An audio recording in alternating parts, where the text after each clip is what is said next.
ஒரு பாட்டி இறந்ததுமே அவங்களோட ஃபியூனரல் நடக்கிற இடத்துல திடீர்னு ஒரு ஆள் வந்து இவங்கள சொர்க்கத்துக்கோ இல்ல நரகத்துக்கோ அழைச்சிட்டு போக வந்திருக்காரு. அப்புறம் ஒரு ட்ரெயினும் வருது. அந்த ட்ரெயின்ல இந்த பாட்டியை கூட்டிட்டு அவரு போறாரு. அந்த ட்ரெயின்லயும் இறந்து போன நிறைய பேரோட உயிர்கள் வந்துட்டு இருக்கு. அவங்க எல்லாருமே பயத்துல இருக்காங்க.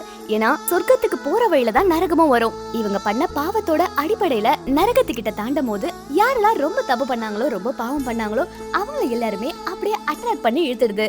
அங்க போனா அவங்களுக்கு கொடுமையான தண்டனைகள் தான் மிச்சம். அதுக்கேத்த மாதிரி இந்த பாட்டியும் அந்த நரகம் கிட்ட வரும்போது அந்த மேக்னெட்டிக் பவர் தண்ணியும் இழுக்கும். அவங்களும் நரகத்துக்கு தான் போக போறாங்க அப்படின்ற மாதிரி நினைக்கிறாங்க. ஆனா கடைசியில நரகத்துக்கு போறவங்கள மட்டும் தான் இழுக்குது. சொர்க்கத்துக்கு போறவங்கள அப்படியே ஒரு எனர்ஜி அவங்கள பிடிச்சு வச்சுக்குது. அதனால இந்த பாட்டிக்கும் தெரிய வருது இவங்க இப்ப சொர்க்கத்துக்கு போக போறாங்கன்னு. சொர்க்கத்துக்கு போன உடனே அங்க ரிசப்ஷன்ல ஒரு ஏஞ்சலும் இருக்காங்க. அதுக்கு முன்னாடி இந்த பாட்டிய நரகத்துக்கு போவாங்கன்னு பயந்தாங்கன்னா இந்த பாட்டி தங்கிட்ட இருக்கிற காசெல்லாம் விட்டு வட்டிக்கு வாங்கிட்டு இருந்தாங்க. அதனால இவங்களும் தனக்குள்ளே அவங்களுக்கு நரகம் தான் கிடைக்கும் அப்படின்ற மாதிரி நினைச்சிருந்தாங்க. ஆனா கடைசியில இந்த வட்டிக்கு வாங்குற காசெல்லாம் என்ன பண்றாங்கன்னா தன்னோட 60 வயசு ஹஸ்பண்ட் பேரலைஸ் ஆகி படுத்த படுக்கையா இருக்காரு. அவருக்காக தான் இவ்ளோ காசை சேர்த்து வச்சு அவருக்கு டெய்லி ட்ரீட்மெண்ட், நல்ல சாப்பாடு, இவங்களே டெய்லி அவங்கள குளிப்பாட்டி உடம்பெல்லாம் தொடச்சி கரெக்டா பாத்துக்கிட்டாங்க. அப்பப்ப சில நேரங்கள்ல இந்த பாட்டியோட ஹஸ்பண்டும் தான் செத்து போயிட்ட மாதிரி நடிப்பாரு. ஆனா திடீர்னு ஒரு நாள் அவங்க வேலையெல்லாம் முடிச்சுட்டு அவர் வந்து பார்க்கும்போது அவரோட உடல் அசையாம இருந்தது. இதை பார்த்ததுமே அந்த பாட்டியும் இல்ல நம்மள ஏமாத்துறாரு அப்படின்ற மாதிரி தான் நினைச்சிருப்பாங்க. ஆனா கடைசியில பார்த்தா அவர் நிஜமாலே இறந்து போயிருப்பாரு. இந்த சோகத்தை தாங்க முடியாத அந்த பாட்டி கொஞ்ச நாளைக்கு எதுவுமே சாப்பிடாம அவங்களுக்கான சந்தோஷம் எல்லாமே பறிபோன மாதிரி மூளையில அப்படியே போய் உட்காந்துடுறாங்க. இதை தெரிஞ்ச இந்த பாட்டியோட ஃப்ரெண்டுக்கும் இவங்க கொஞ்ச நாள் தான் உயிர் வாழ்வாங்க அப்படின்ற மாதிரி இவங்களுக்கும் தெரிய வருது. அதுக்கேத்த மாதிரி இந்த பாட்டியும் இறந்துருவாங்க. அதுக்கப்புறமா தான் இந்த ஆளு இந்த பாட்டியோட ஆவியை கூப்பிட்டுட்டு அந்த ட்ரெயின்ல ஏறி இருப்பாரு.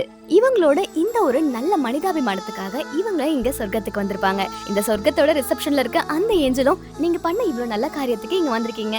சரி, உங்களோட அடுத்த பிரிவுல நீங்க யார் கூட சேர்ந்து வாழணும்னு ஆசைப்படுறீங்கன்னு கேக்குறாங்க. அதுக்கு இந்த வயசான பாட்டியும் நான் எப்பவுமே என்னோட ஹஸ்பண்ட் கூட தான் சேர்ந்து வாழணும்னு ஆசைப்படுறேன் அப்படின்ற மாதிரி சொல்றாங்க. இதை கேட்ட அந்த ஏஞ்சலும் உங்க ஹஸ்பண்டும் இதே பதில் தான் சொல்லியிருக்காரு. உங்க ஹஸ்பண்ட் உங்களுக்காக காத்துட்டு இருக்காரு அப்படின்ற மாதிரி சொல்றாங்க. சரி, அப்போ உங்க ஹஸ்பண்டோட வாழ போறீங்க. சரி, உங்களுக்கு இளமையான உருவம் வேணுமா இல்ல இந்த வயசான உருவமே போதுமா அப்படின்ற மாதிரி கேக்குறாங்க.